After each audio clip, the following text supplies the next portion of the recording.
बिस्मिल्लाहिर्रहमानिर्रहीम। अस्सलाम वालेकुम नाज़रीन, सुप्रीम कोर्ट ऑफ पाकिस्तान से मैं हूं कंबर जैदी। नाज़रीन, हमने अपने व्लॉग में ख़बर ब्रेक की थी कि बहुत सारे सहाफ़ियों को ट्रैक डाउन का निशाना बनाया जाएगा, उनकी आवाज़ बंद करने की कोशिश की जाएगी। एक JIT तरतीब दे दी गई है, कुछ सुप्रीम कोर्ट ऑफ पाकिस्तान से नाम गए हैं, कुछ FIA जो है साइबर क्राइम विंग, वो उन लोगों के अकाउंट्स तलाश कर रहा है जिन्होंने काजी उल कज़ा, चीफ जस्टिस इज़्ज़त माब, हजूरे वाला जो है जस्टिस काजी फ़ाइज़ ईसा, उनकी शान में गुस्ताखी की है। और अब आपको एक बड़ी ख़बर जो देने जा रहा हूँ वो आज के व्लॉग में मुख्तलिफ़ नाम, जिनमें 47 सहाफ़ी हैं और उन 47 का ताल्लुक़ इस्लामाबाद समेत पाकिस्तान के मुख्तलिफ़ शहरों से भी है, कराची, लाहौर, उनके नाम आ चुके हैं। उनको कॉल अप नोटिस जो है वो जारी होगा, उनसे एक्सप्लेनेशन पूछी जाएगी, उनके जो आप ये कह सकते हैं मुकदमात हैं वो दर्ज कर लिए गए हैं साइबर क्राइम विंग की जानिब से। इसके साथ 65 ऐसे अफराद हैं नाज़रीन जिनका इस इंक्वायरी में नाम आया है। आगे चल के बताऊँगा उन सहाफ़ियों में कौन कौन से मशहूर सहाफ़ी हैं जिनका इस नाम आया है, और सोशल एक्टिविस्ट भी इसमें शामिल हैं जिनको साइबर क्राइम ने नोटिस जारी किए हैं। वो मशहूर सहाफ़ी जिनको आप सुनते रहते हैं, वो सहाफ़ी जो अपनी राय वक्तन फ़वक्तन करंट अफेयर्स पे भी देते रहते हैं, जिनमें एंकर्स भी शामिल हैं, रिपोर्टर्स भी शामिल हैं, इवन सुप्रीम कोर्ट के रिपोर्टर्स भी शामिल हैं। उनका आपको इस व्लॉग में बताएंगे। साथ हम आपसे ये भी डिस्कस करेंगे कि आज अडियाला जेल में कुछ गैर मामूली चीज़ें हुई हैं। गैर मामूली चीज़ें इस तरह के, शाह महमूद कुरैशी साहब गुस्से में आए और उन्होंने फ़ाइल छीनी और दीवार से दे मारी। ये क्या वाक़या पूरा हुआ है, ये भी इस व्लॉग में कोशिश करेंगे आपको एक्सप्लेन करें। अगर आपने अभी तक चैनल को सब्सक्राइब नहीं किया तो सब्सक्राइब ज़रूर कर लें। आज के जो दिन है वो दो बड़ी खबरें लेकर आया है, और वो दो बड़ी खबरों में से पहले मैं इमरान खान साहब के हवाले से जो कुछ होता रहा है वो एक्सप्लेन कर देता हूँ और फिर सहाफ़ियों का आपको बता दूँगा। आज साइफ़र केस की समाअत थी अडियाला जेल में। शाह महमूद कुरैशी और इमरान खान साहब पर साइफ़र केस जो था उसमें कार्रवाई को आगे बढ़ाया जाना था, लेकिन शाह महमूद कुरैशी और इमरान खान दोनों के वकला जो हैं वो मौजूद नहीं थे। तो इस पर जो है जज साहब की जानिब से हुक्म जारी किया गया कि स्टेट कौंसल इनको दे दी जाए। अब स्टेट कौंसल क्या होता है वो मैं आपको एक्सप्लेन कर देता हूँ। स्टेट कौंसल बेसिकली जब मुल्जिमान के वकील अपेयर ना हो रहे हों तो जज का ये इख्तियार होता है कि ताकि मुल्जिमान जो है अनरिप्रेजेंटेड ना जाएं, यानी मुल्जिमान की नुमाइंदगी कौंसल की जानिब से ज़रूर हो, तो ये स्टेट का इख्तियार होता है कि वो किसी भी जो है शख्स को वो जो मुल्जिमान हैं उनका वकील मुकर्रर कर सकती है। तो स्टेट कौंसल जो है बज़ाहिर इमरान खान साहब और शाह महमूद कुरैशी साहब को दे दी गई है, और इसका मकसद ये है कि चूँकि शाह महमूद कुरैशी और इमरान खान साहब के वकला जो हैं अपेयर नहीं हो रहे थे, इस वजह से उनको स्टेट की जानिब से वकील दिए गए हैं।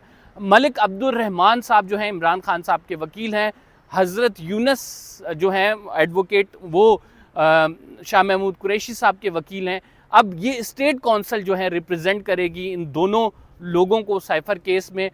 तेज़ी के साथ साइफ़र केस आगे बढ़ रहा है नाजरीन, और इसमें जो सरकारी वकील हैं वो उनकी जानिब से जो आज स्टेटमेंट दी गई है वो बड़ी, आप ये कह सकते हैं, खौफनाक है। उन्होंने कहा है कि इमरान खान साहब को या 14 साल सज़ा या जो है सज़ाए मौत दिलवाने की स्टेट की जानिब से कोशिश की जाएगी। साइफ़र केस में 14 साल सज़ा यानी उम्र कैद या सज़ाए मौत दिलवाने की कोशिश की जाएगी, स्टेट ये कोशिश कर रही है।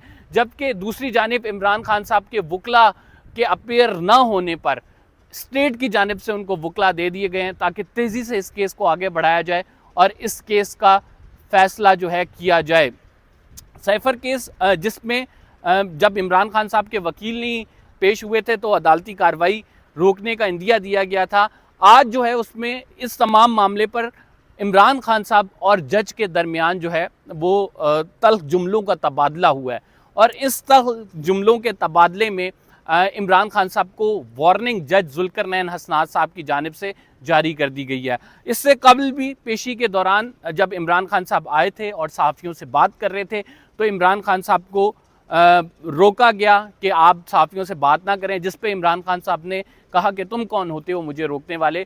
फिर जेल सुपरिटेंडेंट के साथ जो है वो शाह महमूद कुरैशी साहब और इमरान खान साहब दोनों के तल्ख जुमले का तबादला पहले भी हुआ, और आज शाह महमूद कुरैशी साहब ने गुस्से में आकर जो फाइल है वो स्टेट कौंसल जो स्टेट की तरफ से उनको कौंसल दिया गया था कि शाह महमूद कुरैशी के केस को रिप्रेजेंट करे, उससे छीनी और दीवार पर दे मारी। ये अभी सोशल मीडिया पे वायरल भी हो रही है चीज़ कि शाह महमूद कुरैशी साहब ने वहाँ पे फाइल छीनी उससे और दीवार पर दे मारी, और शाह महमूद कुरैशी साहब और इमरान खान साहब दोनों ये नहीं चाहते कि स्टेट कौंसल उनको रिप्रेजेंट करें। उनके अपने वकला मौजूद हैं, लेकिन चूंकि वो आए नहीं थे और उनकी जानिब से इल्तवा मांगा जा रहा था, इस वजह से इस केस में जज साहब की जानिब से ये कहा गया कि हमने मुकदमे को आगे बढ़ाना है और स्टेट कौंसल जो हैं वो 2 तैनात करने का कहा गया है।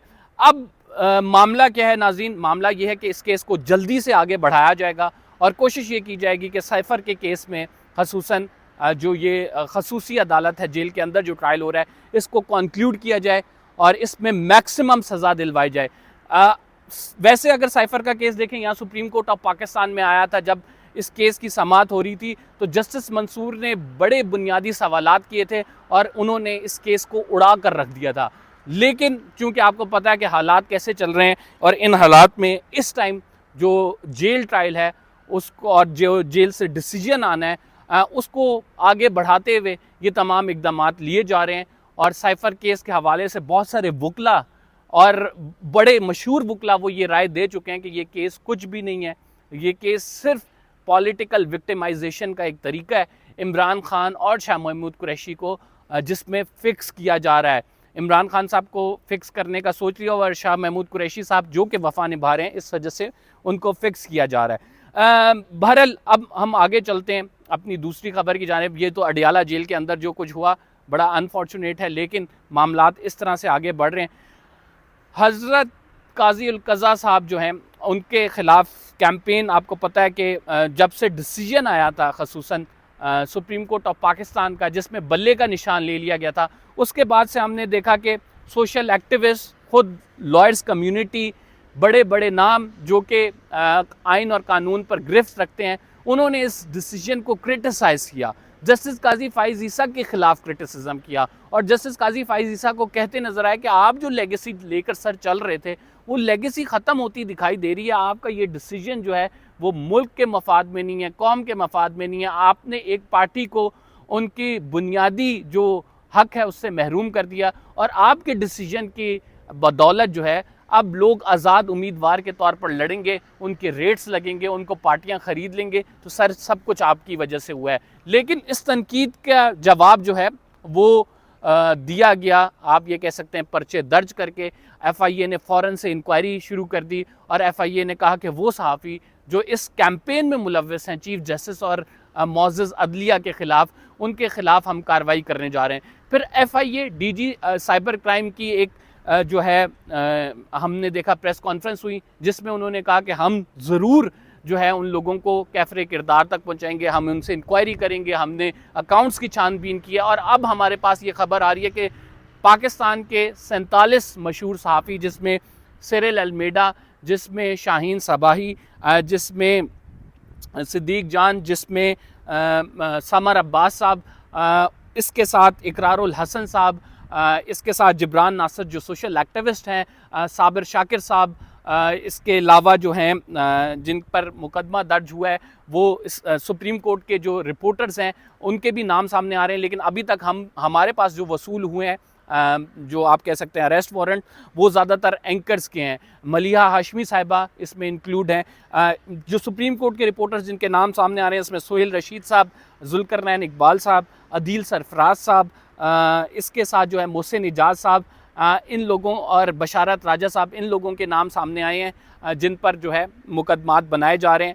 और कहा यह गया कि इन पर को भी इंक्वायरी के लिए बुलाया जाएगा। लेकिन अभी तक हमारे पास जो हम कंफर्म कर सकते हैं वो एंकर्स के नाम, इनके तो बाकायदा हमें जो मौसूल हो गए हैं वो एविडेंस के साथ हैं कि इनको जो है कॉल अप नोटिस के लिए 30 तारीख को बुलाया गया है।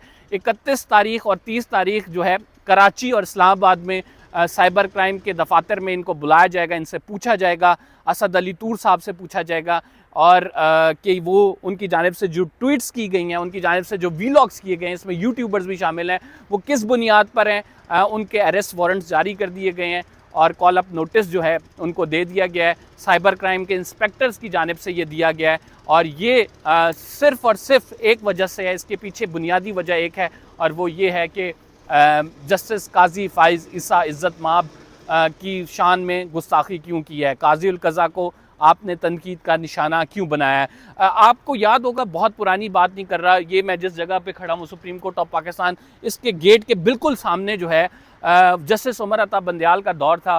पीडीएम यहाँ पे नारे लगा रही थी और इस पूरी सुप्रीम कोर्ट को, सिर्फ जस्टिस उमर अता बंदयाल नहीं, पूरी सुप्रीम कोर्ट को मलाइन कर रही थी और कहा जा रहा था कि ये सासू माँ कोर्ट है और कहा जा रहा था कि ये सास के डायरेक्शन लेके फ़ैसले होते हैं चीफ जस्टिस साहब। और फिर यहाँ पर जो है सुप्रीम कोर्ट के बाहर बिल्कुल जज साहब के ख़िलाफ़ नारे लगाए जा रहे थे। फ्लोर ऑफ द हाउस पे, ये 7 वाली बिल्डिंग पे, पार्लियामेंट के बाहर जो है जज साहब को के ख़िलाफ़ नारे ना सिर्फ लगाए जा रहे थे बल्कि उनको तज़हीक आमेज़ जो है अलकाबात से भी नवाजा जा रहा था। लेकिन उस टाइम जस्टिस उमर अता बंदयाल, जो कि एक हमने देखा उन्हें एक काम और आप ये कह सकते हैं मैच्योर पर्सनैलिटी के हामिल थे, उन्होंने कोई ऐसी तेज़ी नहीं दिखाई, उन्होंने कोई मुकदमात नहीं दर्ज करवाए, उन्होंने कोई लोगों के ख़िलाफ़ कार्रवाई का हुक्म नहीं दिया। और उस टाइम हमारे एक बहुत करीबी साथी और हमारे एक बहुत अच्छे, आप ये कह सकते हैं कि जर्नलिस्ट, उनकी मुलाकात भी हुई थी। तो उमर अता बंदयाल ने एक जुमला कहा था और उन्होंने कहा था कि मेरे दौर में तो कुछ नहीं होगा, लेकिन आने वाले दौर में आपको शिद्दत महसूस होगी कि किस तरह से कार्रवाई की जाती है, क्योंकि सब ये चीज़ें बर्दाश्त नहीं करते। तो वही हुआ जैसा उनकी जानिब से कहा गया था कि जस्टिस काजी फ़ाइज़ ईसा का दौर आया। जस्टिस काजी फ़ाइज़ ईसा के दौर में शुरू में मीडिया ने बड़ा उनको हाइप दिया और कहा कि बड़े अच्छे इक़दामात लिए गए हैं, लेकिन उसके बाद जैसे जैसे जस्टिस काजी फ़ाइज़ ईसा के फ़ैसले आते रहे और जैसे जैसे उन फ़ैसलों से मुल्क और कौम को नुकसान पहुंचता रहा, लोग बोलना शुरू हो गए, सहाफ़ी बोलना शुरू हो गए, सोशल एक्टिविस्ट बोलना शुरू हो गए और उनके बोलने के नतीजे में उनके ख़िलाफ़ जो है कार्रवाई का एक सिलसिला अब शुरू कर दिया गया है। 47 सहाफ़ियों को इंक्वायरी के लिए बुला लिया गया है। 30 और 31 तारीख है। इसके साथ जो नोटिस जारी किए गए हैं वो तकरीबन 105 लोग हैं उसमें शामिल, और उनको इनके सोशल मीडिया अकाउंट्स चेक किए गए हैं। और ये बेसिकली इस तमाम कार्रवाई का मकसद सिर्फ एक है और वो मकसद ये है कि ये जो आवाज़ें हैं, ये जो डाइसेंट की वॉइसेस हैं, इनको किसी तरह से चुप कराया जाए, इन आवाज़ों को बंद करने की कोशिश की जाए। आइंदा कोई हिम्मत भी करे जस्टिस काजी फ़ाइज़ ईसा के ख़िलाफ़ बात करने की, तो वो इतनी जुर्रत ना रख सके कि खुल आके अपने मौक़िफ़ का इजहार करे। कहीं ना कहीं उसकी आवाज़ को दबाया जा सके, कहीं ना कहीं उसके अंदर डर पैदा किया जा सके। और सोशल मीडिया के हवाले से स्टेट की इस टाइम बड़ी सख्त पॉलिसी है और हमने देखा कि जो आर्मी चीफ साहब हैं, उन्होंने जब एक खसूसी नशस्त की थी तो उसमें शैतानी मीडिया इसको करार दिया था और जो सोशल मीडिया के हवाले से उसका नाम तकरीबन 5 से 7 दफ़ा उन्होंने लिया था और इसके हवाले से उनके कोई अच्छे तासुरात नहीं थे। तो ये राइट नाउ हमारे पास बड़ी खबर थी, हमने सोचा आपके साथ शेयर कर दें, आपको बता दें। चैनल सब्सक्राइब ज़रूर कीजिए, इंशाल्लाह कुछ मज़ीद अपडेट्स होंगी, एक्सक्लूसिव न्यूज़ होंगी तो आपको ज़रूर देंगे। फ़िलहाल के लिए इतना ही। अल्लाह निगहबान।